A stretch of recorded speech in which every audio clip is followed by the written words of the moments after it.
October 10, 2023 at narito ang update tungkol sa maging lagay ng panahon sa susunod na 24 oras.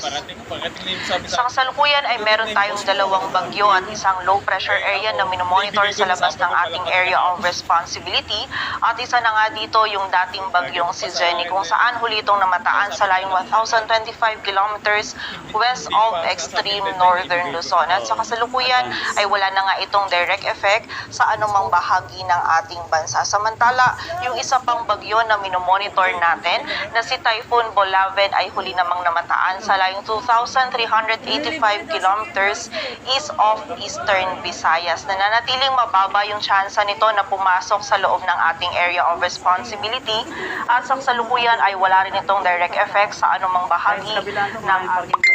Samantala, yung low pressure area naman na minomonitor natin ay huling namataan sa layong 1,170 kilometers east of eastern Visayas. At ayon sa ating latest analysis, ay nananatiling mababa yung tsansa nito na maging bagyo within 48 hours at posible itong pumasok sa loob ng ating area of responsibility within 24 to 48 hours. At ayon din sa ating latest analysis, kapag nga ito ay pumasok sa loob ng ating area of responsibility, ay posible itong lumapit or mag-cross or tumawid dito sa area ng Southern Luzon, Visayas, kung saan ito yung magdudulot sa mga susunod na araw ng posibleng mataas na tsansa ng mga pagulan dito sa bahagi ng Southern, maging dito rin sa bahagi ng Southern Luzon. At sa kasalukuyan nga, yung trough or extension nito yung nakaka-apekto na dito sa may eastern section ng Visayas at Mindanao, kung saan itong trough ng LPA na ito yung magdudulot ngayong araw ng mataas na tsansa ng mga pagulan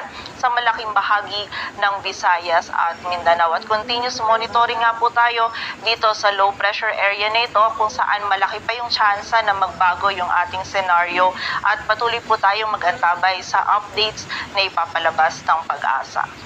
At para nga sa maging lagay ng panahon ngayong araw ng Martes, maulap na kalangitan at mga kalat-kalat na pag-ulan, pagkilat at pagkulog ang mararanasan dito sa bahagi ng Bicol Region, dulot nga yan ng trough ng low pressure area. Samantala dito naman sa Metro Manila, maging sa nalalabing bahagi pa ng Luzon, ay meron lamang tayong mararanasan ng mga isolated. Ito yung mga biglaan at mga panandaliang pag-ulan, pagkilat at pagkulog, dulot yan ng mga localized thunderstorms. Ang ating mga regional offices ay nagpapalabas ng mga thunderstorm advisories at mga babala ukol sa mga pagulan na ito. Kaya po tayo, kapag tayo ay lalabas, huwag pa rin natin kalilimutan yung mga pananggalang natin dito sa mga biglaang pagulan.